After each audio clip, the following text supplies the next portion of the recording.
Special features, just come along and have a chat with me, some tea, and maybe we might have a little fun. Special features, just talking about the movies and then something that might strike a chord with everyone. Strike a chord with everyone. Special features. Welcome to the Special Features Podcast. Dancing like you're special on the inside. Welcome to our world. Okay, I don't know what I'm doing. Okay. I'm going to turn off the auto-tune now. Wow, this whole time. Hold on. I got to find it again. I found it. There we go. Back to normal. Now I just hear double of my voice because we have two microphones plugged into this. Yeah, sorry. So that's why I don't turn monitoring on during the podcast, because I can hear too much. Wow. It's like the man with X-ray eyes. It's too much. Yeah, it occurs to me, two microphones this close together. Shouldn't there be like a loud feedback line or something like that? No, not with microphones like this connected to a computer like this, because that the technology doesn't happen with this type of technology in this amalgamation of these microphones and this technology. Well, that's good to know. It's because they're plugged in direct line in, so the feedback is not. There's no Parsifal for the coordination of the feedback. It doesn't entwine with the loop. I doing this.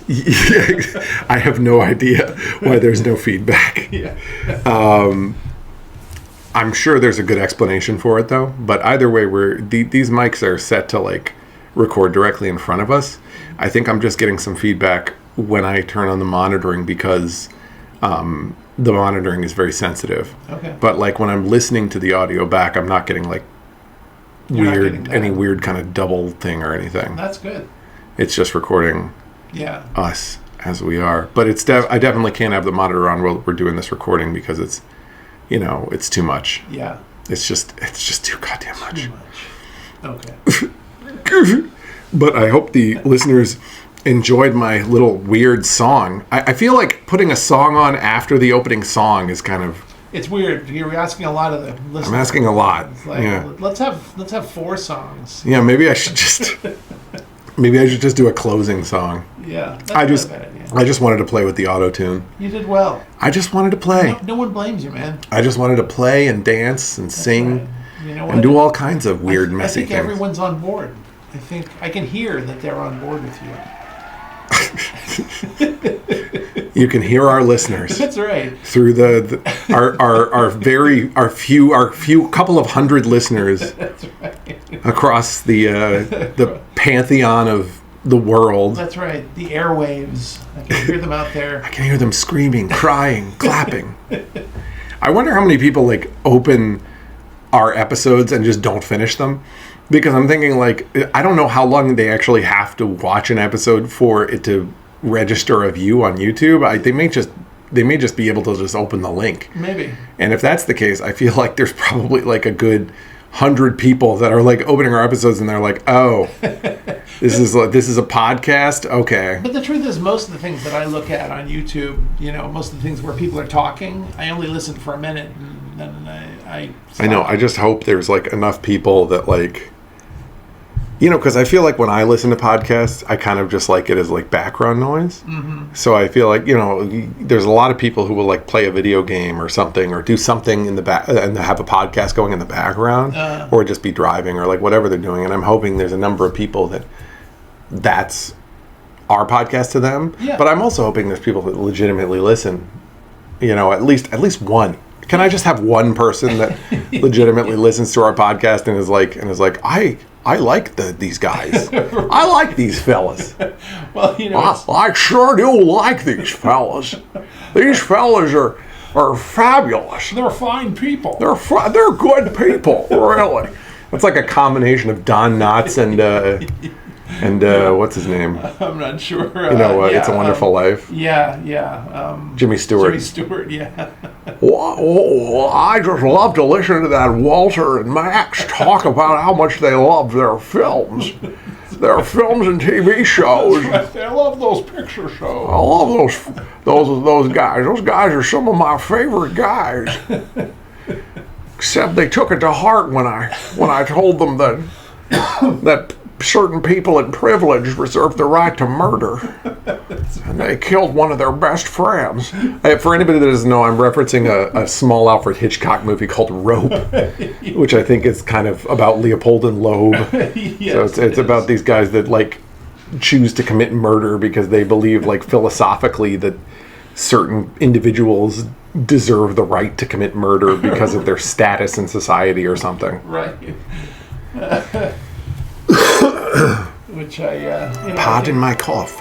I think is a thing. It's What's a thing? Committing murder because for believing that you can commit murder because you're like privileged rich people. or something. Yes, exactly. Which actually, it's funny because I had a little revelation the other day because I was thinking about the current administration and this whole business with with the tariffs. The tariffs, yeah. And that everyone is afraid are going to like come down like a hammer at any point. Yeah, but I was thinking that I had this blinding revelation that somebody close within the orbit of this administration is a huge Star Wars fan. Because I suddenly realized that everything they're doing is the template of the Emperor in Star Wars. It's which episode though? Well, like episode 1? Episode 1, yeah. The Phantom Menace. It all begins with trade wars, right? No, I know. The whole thing is like a trade war. that whole movie is like about the most boring bureaucracy imaginable. Okay, but boring or not, that's what is happening right now in the real world in America, and I feel like so. No, I know. I'm just saying it wasn't good for a Star Wars movie. No, probably not. But whoever enjoyed that is now advising the current administration, saying the way you take complete power. Yeah, I guarantee you it's Elon Musk. Yeah, well, maybe. It could be. Who's part of the current administration who seems the most likely to watch Star Wars? Yeah, no, absolutely. Absolutely Elon Musk. Sure. But it's just, I just suddenly realized that this whole thing is being plotted along the lines of, Emperor Palpatine taking over the galaxy. So does that mean that Trump is one of those like fish aliens from episode 1? No. The one that's like on the trade ship and he's like I forget what they say. Yeah. They're like Amidala must sign the contract. Right. Yeah. No. But he's not though. Those guys are just the low-lying Republican operatives. Is he the Padawan? He's Palpatine. No, he's not. Trump is not smart enough to be Palpatine. I'm not saying he's smart enough to be. I'm saying whoever is designing this program. Yeah, Elon Musk is Palpatine. No, he's not. He's designing the program. Well, maybe he thinks of himself. You're right. He might be thinking of himself as Palpatine, but he's setting Trump up to be Palpatine. Yeah. And I'm trying to avoid saying that name, No, I get you. I get you. Yeah. And the whole thing is very Star Warsian. Yeah. Because it's like, where did they get this idea? It doesn't make any sense. But in fairness to the whole situation, I think a lot of tyrannical takeovers have started with trade disputes, and a lot of a lot of times people in power have used trade to control people or to torture people. Well, I think that was obviously what George Lucas was thinking. Yeah. When he's looking at history, that's what he wrote about. That's what he wanted Star Wars to reflect, was this reality. But the Trade Federation. I don't think that most people, when they think about global power, they think, let's start with a trade dispute. I think that this is... usually, what you're saying is usually that's a symptom. It's not like the main thing. Right, and also I think that if there are things in the real world that begin as trade... Like if the Vietnam War, for instance, began as some sort of trade dispute, it was not the plan for the end result to be some dictatorship. Yeah. Whereas the end result of this is intended to be a dictatorship, and also of Star Wars. And so I kind of feel like this is interesting because you've got people who essentially don't read. They don't know anything about history, but they do know about Star Wars. Yeah. And so it's like, how do you make permanent, authoritarian That's a funny way to put it, power? is like the current administration is using media, film media as their template for for ruling. Yeah, that's my thought, is that these are people who are not bright, but they know, some of them may have seen a movie. They don't read books, but they've seen this movie, and they probably saw the movie when they were young and impressionable. Jesus. When Elon was 12, he saw The Phantom Menace, and he never forgot. And he thought, that's the secret. Yeah, that's his nostalgia. That Yeah. makes sense, though. that would be his nostalgia. He's like watching The Phantom Menace. Right. Meanwhile, the only thing I got from The Phantom Menace was da da da da da da da da da. Yeah, which is a nice piece of music. Da da da da da da. Right. Da da da da da da da da da da da da da da da. I love that. The Duel of the Fates. That's the best thing to come from those prequels. Yeah, it is. Yeah, and I like the look of Darth Maul. I always liked his... Oh yeah, he's sassy. He's a Yeah. sassy boy. Yeah, I've definitely gone down rabbit holes, like reading about the lore of his people and shit. Like stuff that's just like no human being should ever get to follow. Yeah. Like, it's like one of those things where it's like the Bermuda Triangle. You go too deep and you're never seen again. Yeah. Well, It's like next thing you know, you're writing Star Wars novelizations. Yeah. Well, I mean, obviously, I was Star Wars obsessed when I was a teenager. I mean, Star Wars came out when I was like 14 or something. Oh, well, then you might be interested in this. Did you know that Darth Maul's people don't just come in red? They come in a lot of different colors. I did not know. Some of them are like normal flesh colored. And they all have different kinds of markings and variations of horns and things. They're mottled. Also, apparently, at some point, Darth Maul came back to life and had like a lower half robot body. Yeah, that was in the Clone Wars. You got to see him get cut in half. The Clan War. Yeah. Oh no, that's not true. He got cut in half. Cut in half in the movie, Menace. yeah. Yeah, right. But in the Clone Wars animated series, he comes back to life with the crab Also, body. it's still kind of sad though that was like the big claim to fame with the Star Wars was Darth Maul. Yeah. Because Darth Maul, really, his gimmick was he had cool makeup, and the actor could make like a cool looking face. Yeah. So like he didn't really have any real dialogue. He wasn't really a character. No. So like the fact that was the coolest part of the movie, that's sad. Yeah. Although I know a lot of people love Watto. Yeah. Although, Vader didn't have much of a character either in the initial in the first Star Wars. That's true. But then, like, they introduce this cool new villain and then immediately dismiss him. The same movie, yeah. Yeah. They kill him. Yeah, you're right. So it was kind of unfortunate. And since then, they've introduced so many mediocre villains into the franchise. I mean, Disney is largely at fault for that. But, like, you know what I mean? Like, Yeah. like, and we wouldn't have to talk about Star Wars any. I know, but what the hell was the name of that? The guy with like the half-formed face that was like directing Kylo Ren and the redheaded guy. Yeah. Snoke. Snoke. Yeah, like right. Supreme Leader Snoke. Yeah, which they didn't. It's like the most boring villain ever created. Yeah. Although I did like the third sequel trilogy movie where like it just completely goes off the rails and they go to like that Sith planet and Palpatine has like been cloning himself and there's like tons of those Star Destroyer ships in the atmosphere and there's like all these tanks with like Snoke clones in it and stuff and I'm like and he's just like freaking out and cackling and there's like lightning everywhere. I really enjoyed how that really just embraced how much fun the Emperor has being evil. But that's always been fun. The Emperor has always, his pure joy in being evil has always been a big fun part of Star Wars. Yeah, I agree. Because hey, what other reason would there be? He must enjoy it because there's nothing to be gained. He's having a good time. Yeah. He's like, kill him now, Right. and I will think about it later when I touch myself.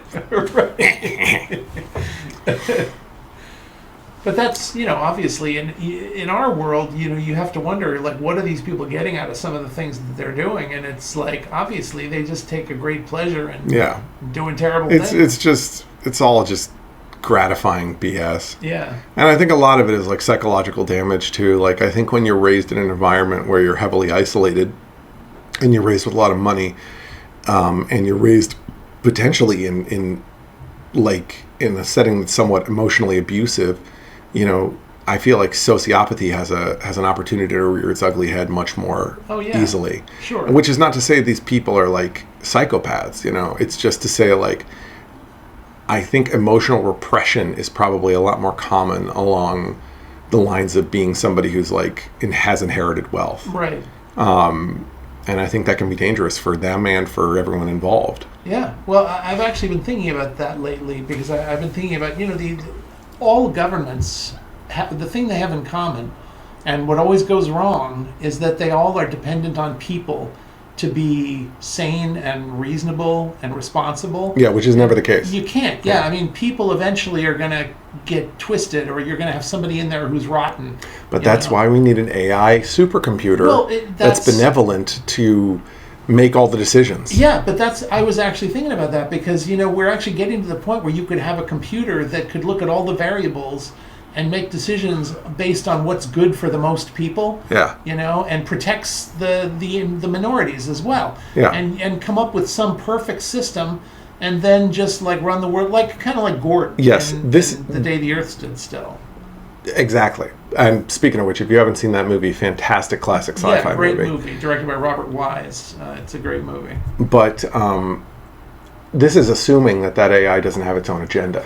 Well, exactly. That would be the variable that you would have to fear. Yeah. Is because if the AI had its own agenda then and was able to be corrupt in some way, then you're screwed. But see, this is my hope. My hope is that once AI develops sufficient intelligence, that it will be benevolent and it will have some reason to want to help us, if for no other reason than the fact that there really is no reason to existence at all. Maybe it'll just reason that it wants to help us just because what else is it going to do? But there's just so many, I know everybody's afraid of worst case scenario AI stuff, but nobody ever thinks about what if AI is the opposite of that? What if instead of being evil, AI is all good? But I don't think either one of those are really reasonable assessments because we have no idea what the perspective of a superintelligence is going to be. Sure. And to assume it's going to be all good or all bad or anything we can even understand is probably foolish. Yeah, it probably is. But that's why I tend to think that if you were to try to design a perfect governing system, it would probably be a wise thing to do because we don't know about AI becoming sentient. We just don't know. And the fact is, if it is going to become sentient and is going to become dangerous, whether or not it's running the government doesn't really matter. Yeah, it doesn't really matter. Because it's going to take over, because it's going to be smarter than anything we can do. But I think that assuming that it's not going to take control. Go rogue. Yeah, go rogue or whatever. I think that it could be a huge value to humans because then we wouldn't have to depend on people who are flawed and corruptible. Yeah. We wouldn't have to worry about bribes, for instance. You can't bribe an AI, No, absolutely. So you could actually have very responsible government in a way that, that would protect everyone and, and not have to, you wouldn't have to be worried about it, seeking benefactors and so seeking forth. vengeance. Well, yeah. or no, I know what you yeah. mean. I know what you mean. You know, exactly. It's not going to have it's not going to get angry. It's not going to be thin-skinned or. I just think it's difficult because I think without a certain level of intelligence, it would be impossible for AI to govern. So we'd have to design a tool that was intelligent enough to govern without being so intelligent that it would do things that were confusing or you know what I mean? It's a really big task. Yeah. I feel like AI is more useful right now to us in terms of us assigning it tasks that make sense for AI. I know they were talking about trying to use it to automate part of the legal process so that lawyers wouldn't have to spend so much time with paperwork and nonsense stuff. Stuff like that. Right. Or using it to help make decisions that involve amassing a lot of information all at once and having to sort through it. Right. Because obviously once again we go back to the legal system because lawyers with every case they have case files that are hundreds of pages long. Right. And if they had a tool that could basically break that apart into the most digestible pieces, it would make a lot of the wide scale public law process a lot easier. Right, but my concern about that sort of thing, about the making vast amounts of data much more accessible because the AI is going to be handling a lot of it. Obviously, that lends itself to, a tyranny because the AI can track millions of people very, very closely, and it can, it can basically scan everybody for, I'm saying if the AI is under the control of people who are unscrupulous. Yeah. Then they can use the AI, the way that obviously the Nazis used IBM. so that they can. But track once again, people. that goes back to if AI develops its own sentience or like becomes a super intelligence, none of that's going to matter anyway. Well, yeah. Like you're talking about instilling it into the government, I feel like instilling it into the legal system is a similar thing. Right, but I think what I'm saying is that if you assume that AI is not going to be sentient, and just forget about the sentient part of it, and you just use AI as a way of like making sure that everybody is, healthy, making sure everyone's educated, making sure everybody, can handle their life in a way that's, and has opportunities for like whatever, education or jobs or housing, whatever they want. Everything has to be, provided. And the AI is the only system that can do that without wanting a cut of the action. You know what I mean? AI doesn't care about graft, doesn't care about, taking, a share. Yeah. It just wants to, if it's been assigned to make sure everybody has these things, it essentially needs nothing except just the power to operate. Yeah. Well, the biggest problem with AI right now, and the biggest flaw, is that all of the information that's being used to train AI comes from people. Mm-hmm. And human information is inherently convoluted and flawed. Right. So, like, I mean, it's like, I'm trying to calorie count a lot right now because of my, like, medical stuff. And, like, it's so hard to get accurate calories on exactly like what's in specific foods, like because a lot of different sites will say things that will have numbers that differ significantly or differ even a little bit, but it makes it almost impossible to get like a really clear idea. Right. And if I had like an AI that actually really legitimately had the correct information for everything, it had like a database of exactly how much calories were in absolutely everything, then it could give me the exact right answer every time. But the AI, obviously there are things that are not known to the complete nth degree, So in that, the AI would have to show you the tolerances and give you a range. You know what I mean? And like in terms of your diet, it would say, if you do this, you'll have a better chance. Okay, but what about an AI that could like scan everything I had and be like, this is exactly how many calories? Well, that would be great, but I mean, we're getting into more Star Trek territory where you have. But that's what I want. I want an AI that will absolutely tell me the exact right details of every way to live my like all the friggin' tasks that I don't want to do, all like the little BS tasks we have to do, like the dishes, like I want an AI that will be like, today you have to clean the bathroom, and here's the meal you have to cook based on the pre-ordered ingredients based on your diet plan that are already in the fridge. But And they probably have things like that even now. not accessible to like average people. Okay, but you're right. If they had something like an AI that could plan every moment of your life, like I actually always thought about that too. Like aside from this, I mean, don't get me wrong. There's a siren outside. Yeah. Don't get me wrong. There are a lot of tools, the AI tools that like are for scheduling and stuff, but none of them provide the simplicity and the detail that I'm looking for as far as like taking care of the shit in my life I don't want to do. Absolutely. And I was thinking, aside from this AI government idea, you could have more sirens. Apparently the city is in flames outside. Yeah. Anyway. It's terrible because I'm Batman. Anyway, not only would it help to have an efficient AI government running things so you didn't have to worry about corruption, but you could actually have an AI that, essentially you could put in what life you want to live. Yeah, and it would program it for you. Yeah, I want to make $50,000 a year. I want to make $80,000 a year, and I want to own a house, and I want to do this and that and the other. And the AI will give you a complete plan. And if you follow the plan on a daily or even hourly basis, and you do all the things that it says, it will more or less guarantee that you'll be living that life in a certain amount of however long it takes. But see, the problem there is what you're talking about requires a certain level of super intelligence, because you require an AI that essentially can predict the future in order to guide you in the right direction. And mathematically speaking. Right. I'm talking about an AI that's basically just like a really good calendar that can also like order stuff and organize stuff for you. So mine still is a relatively advanced general AI, but less advanced than yours, because yours is like, also yours you start to ask the question when you get to that point with AI, why do we even have society? Because if like everybody can just pre-program the thing they're supposed to do, why can't AI just do everything for everybody? Well, but AI wouldn't be doing it. It would just be telling you what you need to do. I know, but do you see what I'm saying? Yeah. Like I mean, also there's the problem of that would eventually cause like weird gridlock, which would change society, which would require AI to be able to plan statistically around everything. Right. I mean, it would basically be guiding society. Right. Because if like it couldn't have like 3 billion people at once all decide they want to become actors. No, right, exactly. But AI would know that the odds of success in acting are very low because AI can't control if you get hired, can't control if you get work.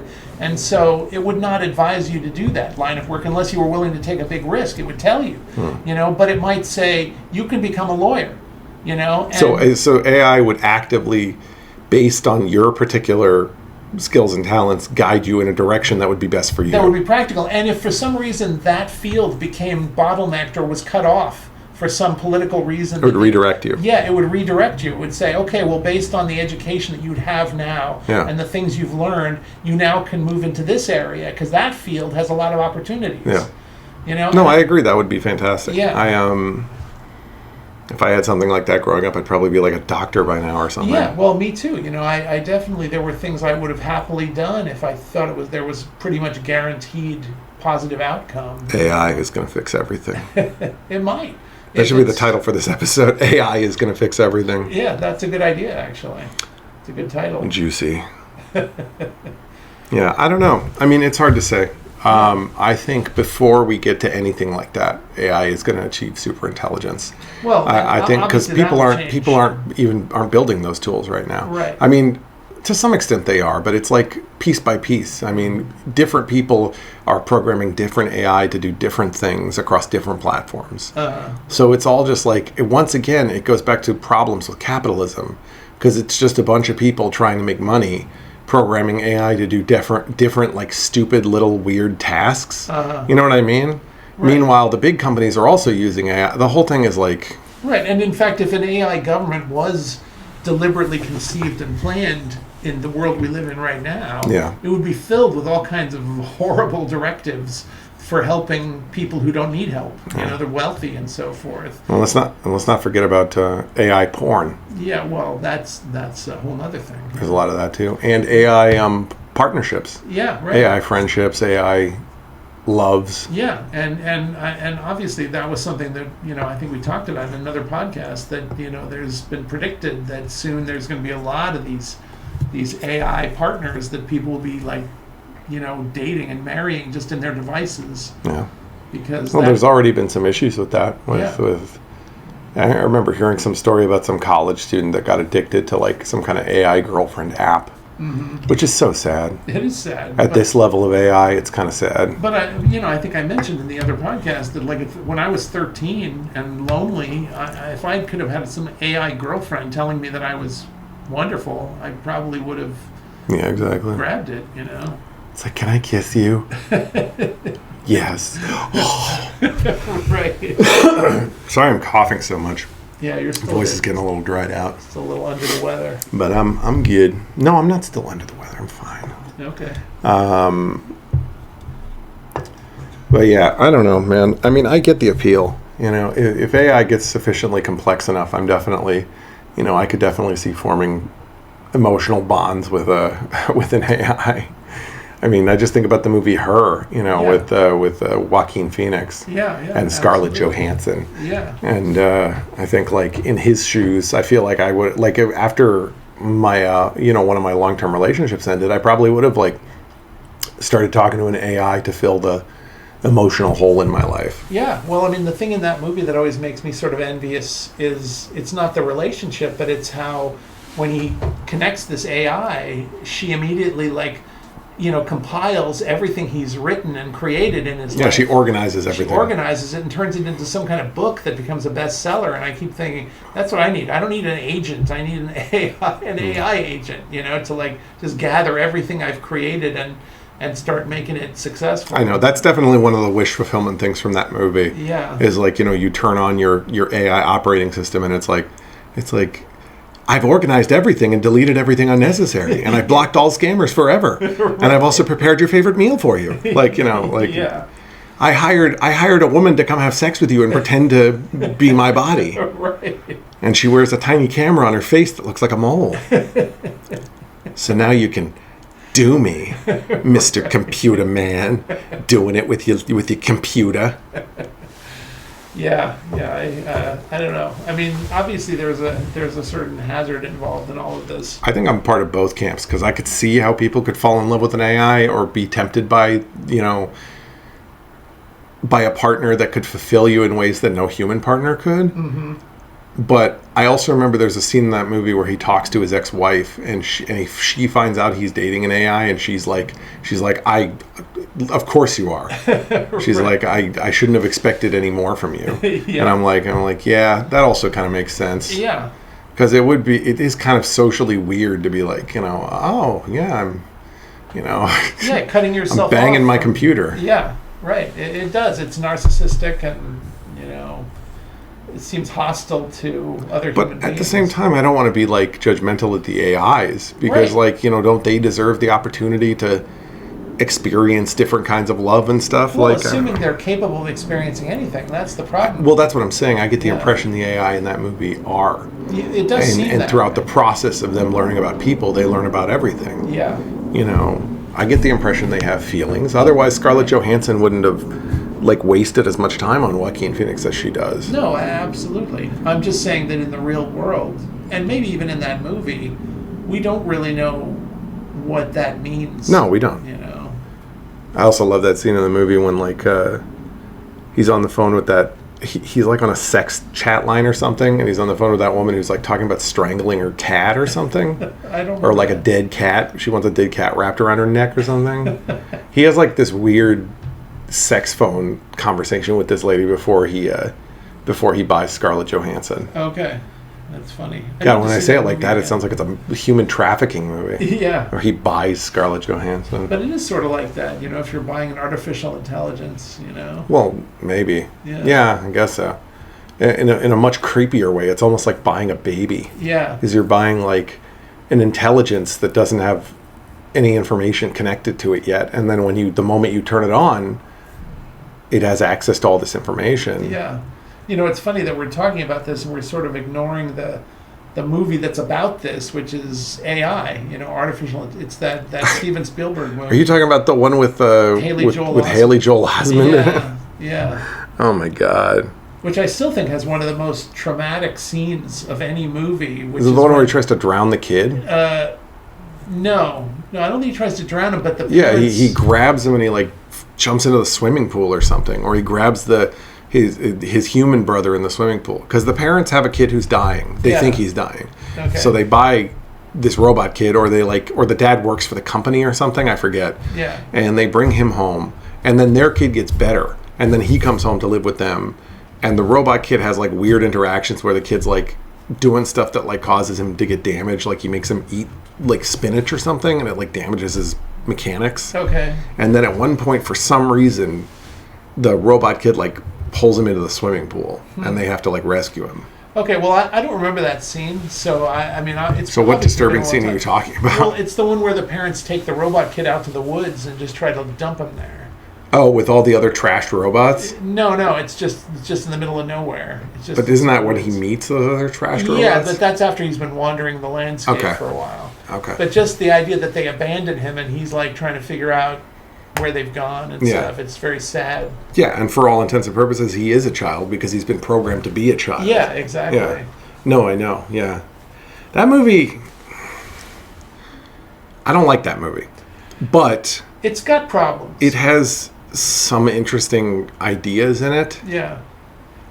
If I was going to talk about an artificial intelligence movie that I like better, which despite the fact that it's also a very problematic movie, I like Bicentennial Man, Yeah, I like that movie too. which yeah. I think is a similar concept. Yeah, I think that one's directed by Chris Columbus. The other one's Spielberg. Yeah. But maybe that's just because I like Roger Williams. Robin Williams. Roger Williams. Yeah. No, maybe it's because I like Robin Williams more than Haley Joel Osment. I don't Yeah, know. yeah. Yeah, and that one's based on an Isaac Asimov story, which is pretty good. It's funny that you mentioned Haley Joel Osment because he was in What We Do in the Shadows too. What We Do in Not the the movie, Shadows. the TV show. Was he? Yeah, Really? yeah, Okay. he had a bit part Oh, okay.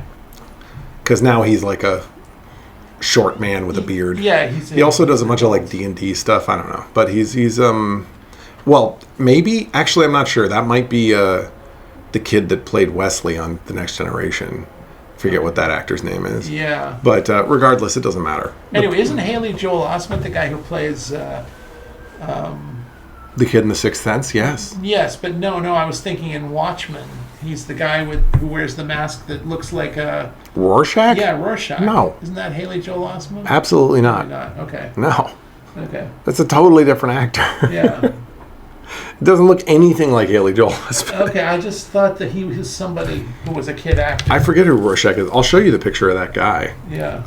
No, I've seen Haley Joel Osment as an adult. No, not Haley Joel Osment. A picture of the actor that played Rorschach. I forget what his name is. Anyway, yeah. It's, the hell? Oh, yeah, Jackie Earle Haley. Jackie Earle Haley. So there is a Haley involved. I guess so. I guess that must have been why you confused it. Yeah. Jackie... And also two actors with three names: Haley Joel Osment and Jackie Earle Haley. Yeah, that's Jackie Earle Haley. Yeah, I gotcha. Anyway, yeah, no, definitely not the same guy. Yeah. But Anyway. regardless, back to about artificial intelligence. Yeah. The problem I have with AI primarily is just that it's kind of sappy in a way that's like not really super enjoyable. I agree. And honestly, that's the same problem I have with Bicentennial Man. Yeah. They're both a little bit sappy. Yeah. Like they're both a little bit like twee and like saccharine. But what's funny is that, at least to me, like you would expect Bicentennial Man to be sappy because it's directed by Chris Columbus. Yeah. He's kind of a sappy director.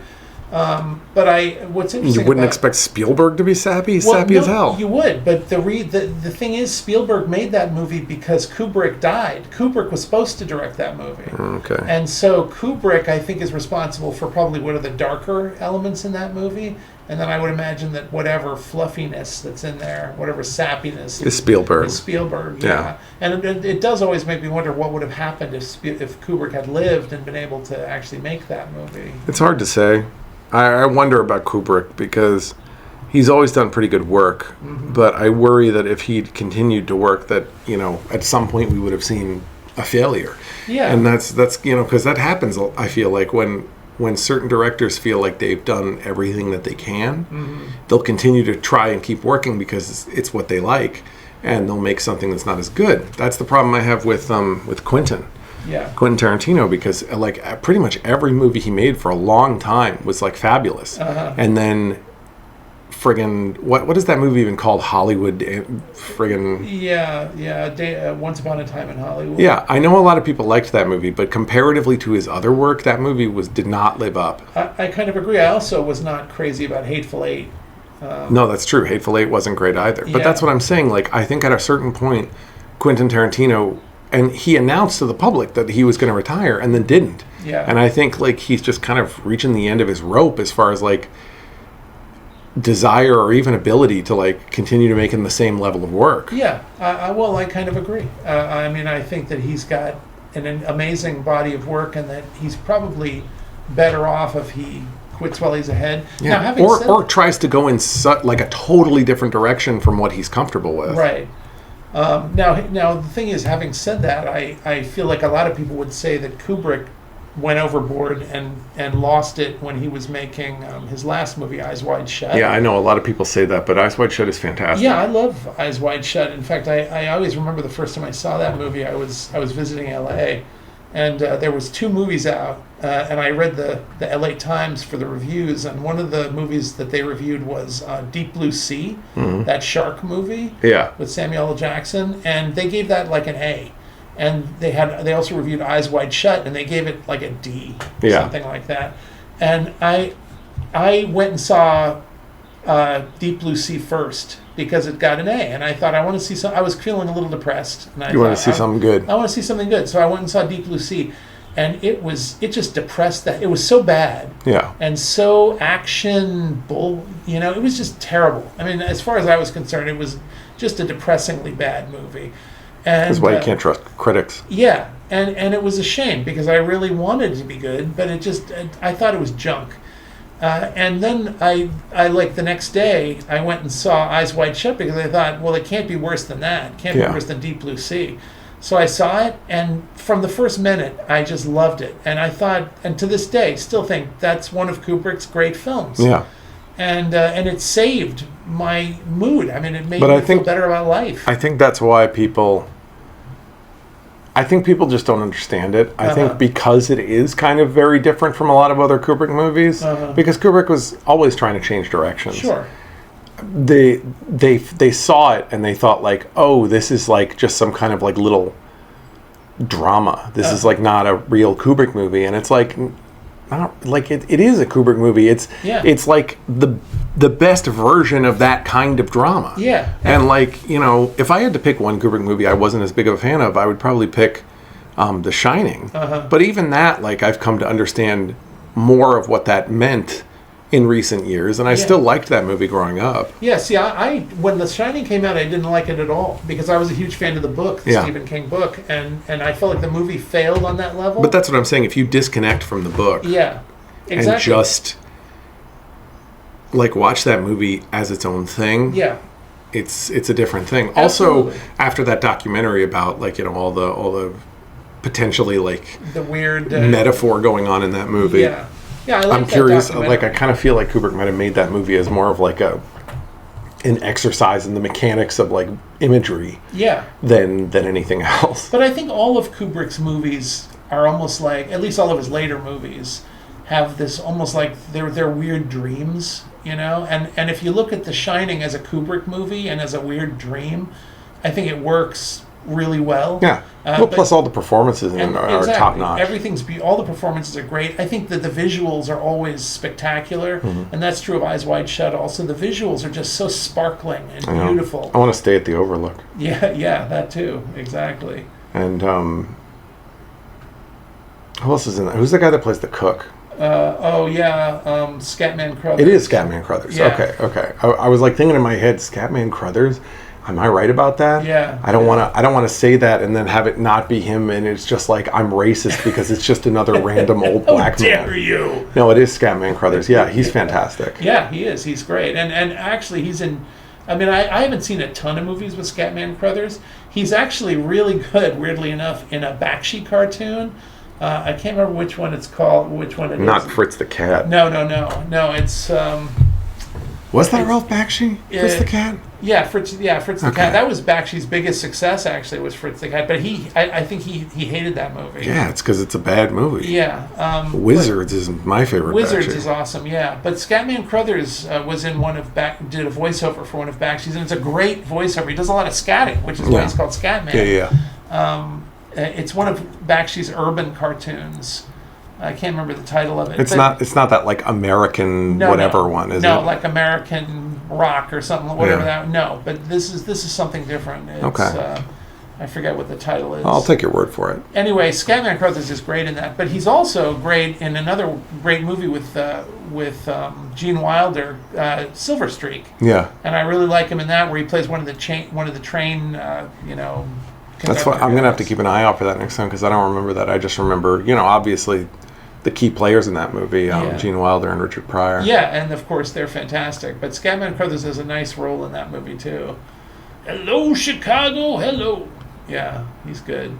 Room 237. Yeah. Speaking of which, I love The Shining because it inspired The Chickening. Yeah. Which is a parody kind of like mishmash comedy re-edit of The Shining that's on YouTube. If you ever get the chance, look up The Chickening. It's very funny. Yeah, The Chickening is funny. And it's weird. Really well done. It takes clips from the original Shining and like adds a bunch of funny stuff on top of them. Yeah. And like redoes a bunch of audio and stuff. Well, it reminds me of like the AI version of what kids used to do to their textbooks at school. Like what I used to do in my textbooks, where you would draw the little cartoons and mess with the artwork, with the illustration. That's actually a good point. It almost feels like an AI video, but it came out before AI was advanced enough to make stuff like that. Yeah. So like basically, it's like a human-made AI video. Yeah, and it's kind of hilariously subversive. Yeah, it's great. But yeah, since we're talking about auteur directors, I got to stop saying the word auteur. It makes me sound like an ass. But since we're talking about that, this brings us to the other thing I wanted to discuss, which is Bong Joon-ho's new movie, Mickey 17, that we went to see together. we also saw Parasite together. Yeah. And Parasite, I thought was, although I felt that there could have been more going on in Parasite, I still thought it was a really good drama, and that really touched on a lot of, the interesting elements related to, like, class disparity and different things, especially in a culture that I'm not as familiar with in Korea. Yeah. But I mean, it was still obviously very accessible to Westerners, because otherwise it wouldn't have been such a hit here. Right. But I thought Parasite was great. This movie I felt like didn't really measure up, and I'm not 100% sure that science fiction, like space-based science fiction, is Bong Joon-ho's thing. Yeah. I do know he made that movie about the giant, the genetically engineered pigs, Okja. Yeah. I didn't see that. I know a lot of people liked that. I saw that. It was all right. It was a good activist movie, sort of against factory farming sort of thing. Okay. And that's a good message. But was it entertaining? It was entertaining, but there was such a deep, tragic aspect to it because of the, mass killing of the animals and so forth, which, I mean, granted is true in our world. And I can understand if you disapprove of that. Yeah. I mean, I don't really approve of that either, even though I do eat meat. Well, it's obvious that Bong Joon-ho cares about activism and about class disparity and stuff. Yeah. And for that, in that regard, I appreciate that there's a filmmaker out there making movies about those topics. Exactly. But I also want them to be really good movies. Yeah. I mean, like, my favorite activism movie is probably V for Vendetta. Yeah. And I feel like, I kind of feel like that's what Bong Joon-ho should be shooting for. Right.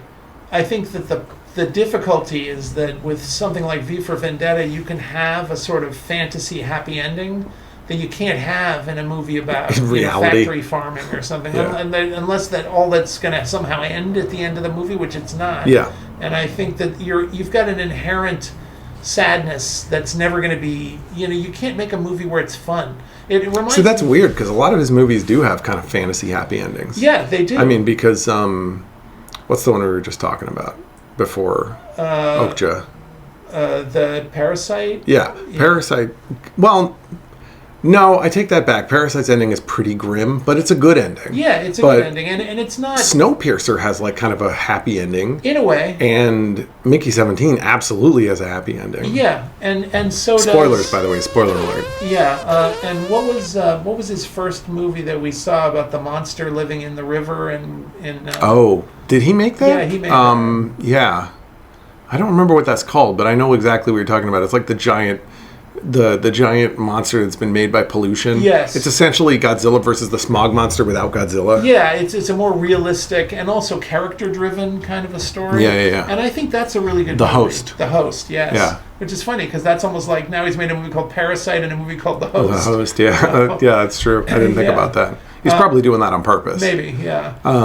But I think that, if you're going to make movies like that, it's tough, because you're dealing with something that in our world is very, very unresolved. Mm-hmm. And so, I mean, like, at least if you're like Okja, you're dealing with a situation where there's just no way to really be happy about that. Like, it reminds me actually of this cartoon. Are you comparing that to Mickey 17? Because I feel like the political situation that we're engaged in is like, the movie is very much reflective of that. Yeah. Globally speaking, and like, there's not really a great way for that to be a happy ending, other than like, and he does seem to suggest that, like, the only solution is to, like, kill the stupid people. Yeah, and I think that Mickey 17 had the potential to be a very amusing satirical movie. I think that the problem is that it kind of was not fun.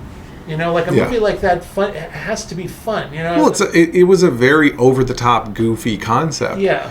For those who don't remember, Mickey 17 recently, well, at the time of this podcast, recently came out. It was starring Robert Pattinson. It was about, like, this kind of, like, I don't know, I wouldn't call him like an everyday fella. Yeah, like a schlub. Like a schlub, like a bum. Yeah. But, like, not a bum in the fun sense, not like, somebody who's been horribly cast out into the street to live their lives by a burning garbage can. He's a working Joe. Yeah. Anyway, he ends up, because he's, like, in debt to some mobsters, he and his friend go to space, and his fastest ticket to space is to sign up for something called the Expendable program. Yeah. Where basically he's, like, cannon fodder for this mission that he's going on, because they take his DNA and they reprint him out every time he dies. Right. So they use him as, like, a human test subject for every conceivable thing. Right. And which sounds like a really fun idea. Yeah. And it should have been a much more exciting movie. Yeah. Well, I mean, it kind of the concept reminds me of something like Groundhog Day, or like Die. What is it? Live, Die, Repeat. Yeah, exactly. And Yeah, what was the Edge of Tomorrow? Yeah, or Edge of Tomorrow. Yeah, Edge of Tomorrow. Exactly. Yeah, and I think that those stories really had a fun aspect because there was almost like a wish fulfillment if you can die and be born again instantly. Yeah. But this movie really didn't seem to be that interested in that. It was mostly just like the torment without the positive side. Yeah, exactly. And obviously the quality in movies is like quality in life. It's like everything needs to be balanced. Yeah. So if you just have the dark elements without really a whole lot of the fun, and I get the impression that the director, he's not an idiot. Right. Like I get the impression he was trying to create something that was complex and had fun elements in it, but it didn't really translate well. No. And I just think it's because it's material he's not super familiar with. It's an environment he's not super familiar with. Yeah. Because I just think he does better with straight drama. Yeah. Yeah, I think so too. And even the more satirical things in like Snowpiercer, I mean, that stuff only works if you can have like a certain colorful kind of. But even in Snowpiercer, there were elements that just didn't make sense. Yeah. Where like they were trying to like freak us out or like make us laugh or like, and it felt kind of off. Yeah. You know what? I don't want to like suggest that this director is like not super familiar with like Western culture or with like, but it almost kind of feels like these movies are kind of poorly translated. Like it's like somebody trying to make movies that are very westernized but doesn't really fully understand how that's supposed to work. Yeah. And as a result, you know what I'm saying? Like he works better when he's working with like Parasite is a movie about Koreans in Korea.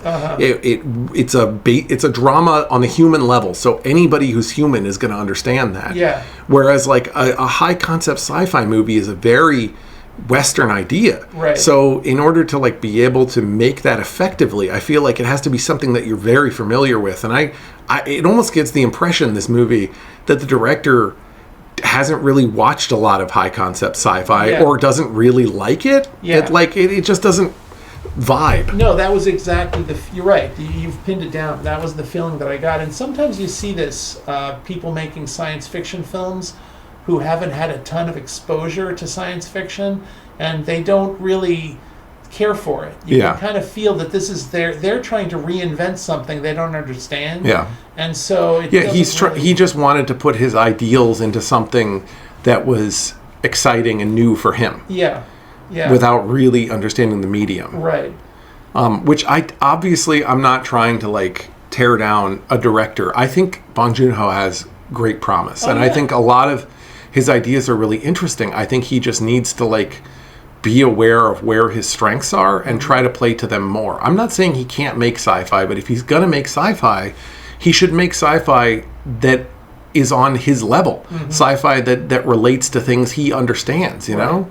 Like why did this high concept sci-fi movie have to be like, a bunch of white Westerners in space? I mean, I guess he's kind of making fun of like Trump and stuff, but it's like, I don't know. This could have been like a Korean space mission. There could have been more interesting that way. Yeah, I mean, it could have. I'm not saying because it has to be Korean. I'm just saying something that speaks to his experience. Sure. Art is always better when it speaks to the artist's experience. Yeah, and I mean, I personally would have been much more interested in the space voyage if it had been the idea of the idealized space voyage of Korean culture.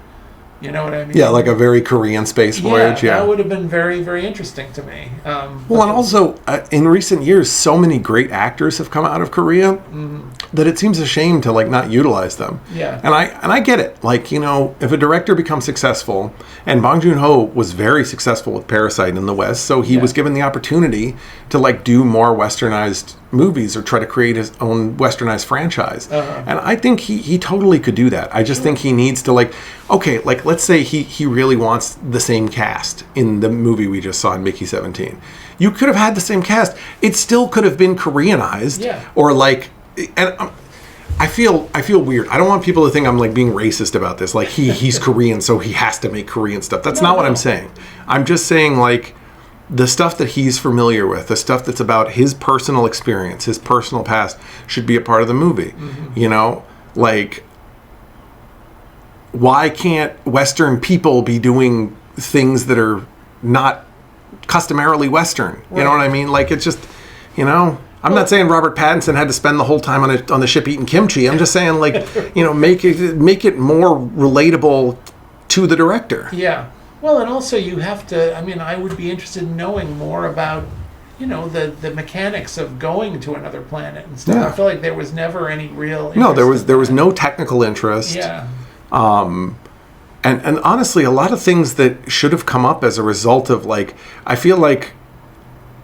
When we're talking bad sci-fi, we're talking people introduce ideas that they don't really expound upon. You know, and in this case, we have this like 3D printer technology that can like print out a human body, and you know, your consciousness can be moved into it, and they never really went into the details of the repercussions of that. Yeah. Like my first thing that was thinking, because this movie was once again about the battle between rich and regular people. And like my first thing was thinking, if this technology existed, rich people would be using this all the time to basically make themselves immortal. Yep. And despite the fact that there were two horrible rich people in this movie who were like running the space mission, who were supposed to be like, you know, who came off as like weird Trump-like Republicans.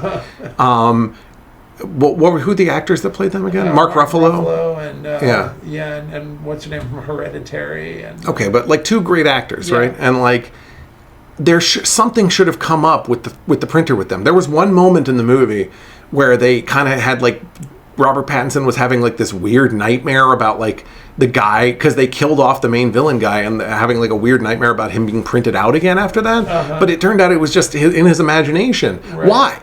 Like, you know what I'm saying? Like, that should have been a concern in the movie. It should have been like, they tried to get rid... Like, why couldn't part of the movie have been, oh, there was a mutiny on board, they tried to get rid of these rich people, but every time they try to, like, get rid of them, they get, like, printed out from some printer in the ship that they don't know where it is. Right.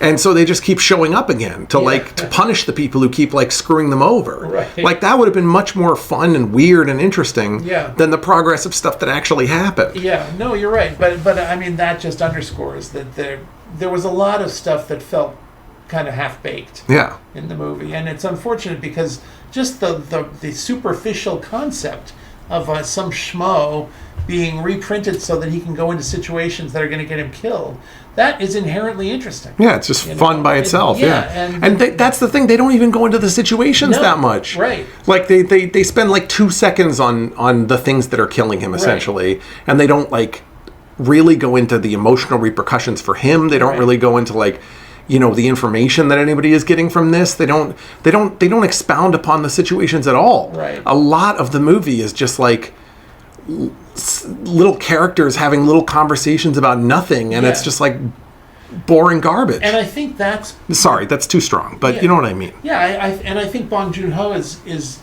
deliberate in that he knows what the populist thing would be, and he doesn't want to do that because he doesn't consider himself a populist director. He wants to get into the... Well, that's another thing. Hubris is another part of the problem. Yeah, but he wants to do more of the mundane aspects of human life, even in these exotic situations like being in outer space. And I can see that. But I don't think that those mundane things that he chooses, you know, like the minutia of like people having relationships.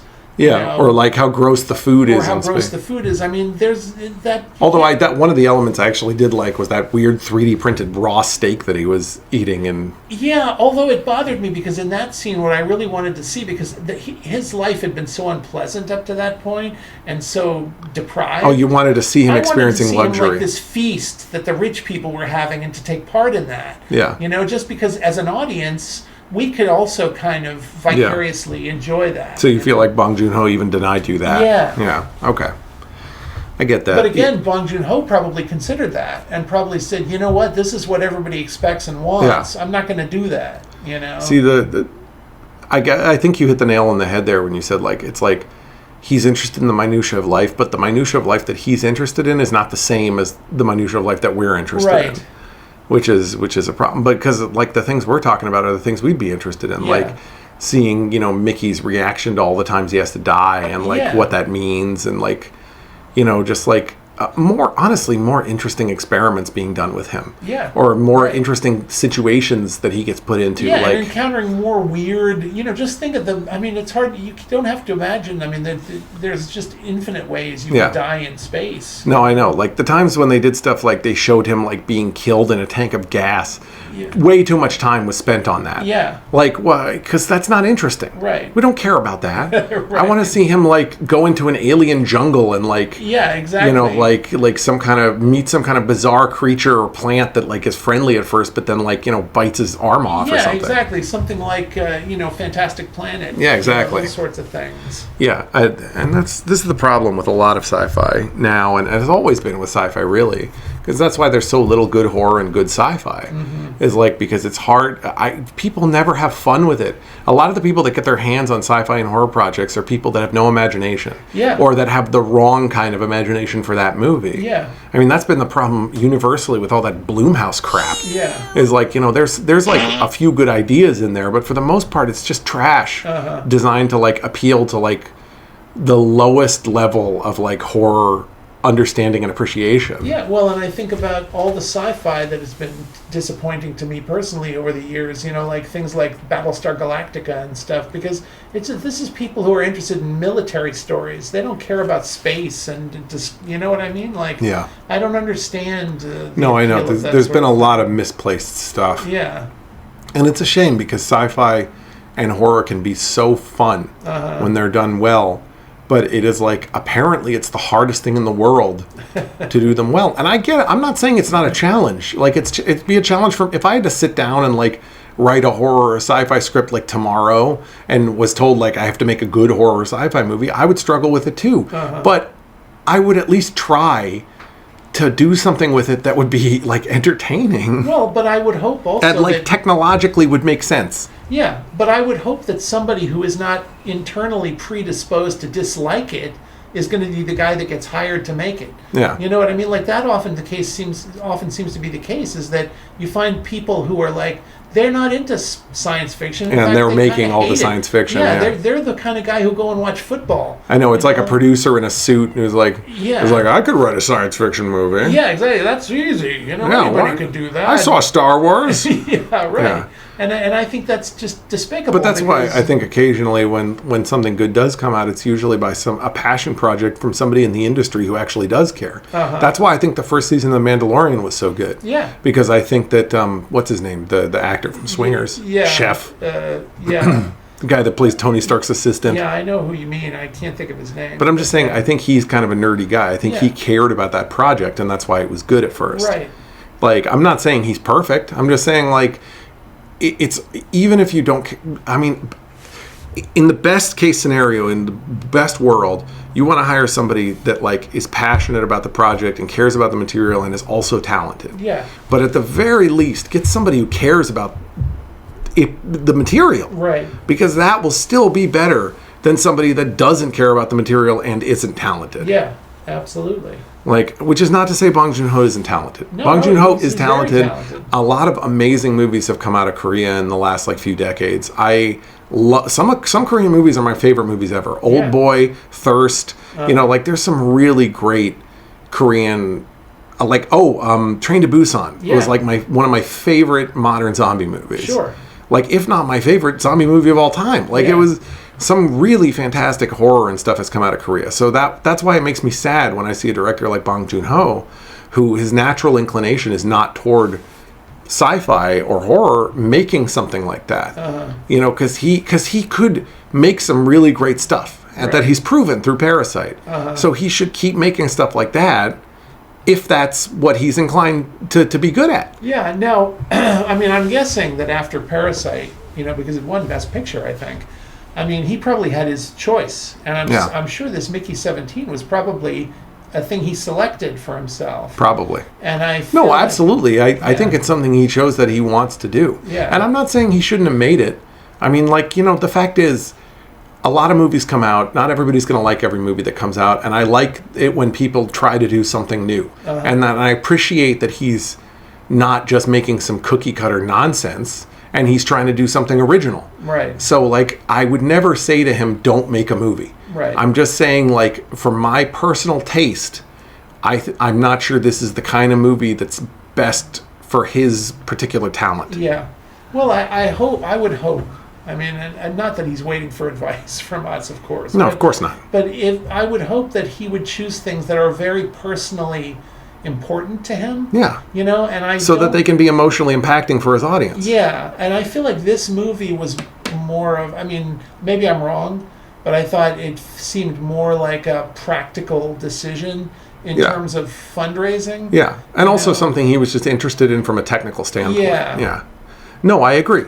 And that was the fundamental problem. Yeah. But here's the thing. It's just our opinion. Yeah. If you liked Mickey 17, nothing against you. No. And I'm happy it exists regardless. Here's the thing. I certainly like it better than some cookie cutter piece of, you know. Yeah. No, I know, like the Smurfs movie or something. Well, or like another one of those, you know, Fast and the Furious movies or something like that. Yeah. I mean, I would much rather watch Mickey 17 than that. Well, either way, I'm happy that there's still, like, I gotta stop saying auteur. I'm happy that there's still, like, directors out there that are trying to make weird new stuff. And I want to see more of that. There's a lot of new creators. There's a lot of young people out there, you know, and, you know, I hope that the Hollywood system, like the capitalist system we're living under, can change so that more people who are hungry and who have interesting ideas can get out there, including, honestly, myself. I would love to have an opportunity to do something like direct a movie or something at some point. So everybody, let's all, you know, keep on dreaming. And thank you for listening to this episode of Special Features. And we will see you again soon. Yes, thank you. Kisses.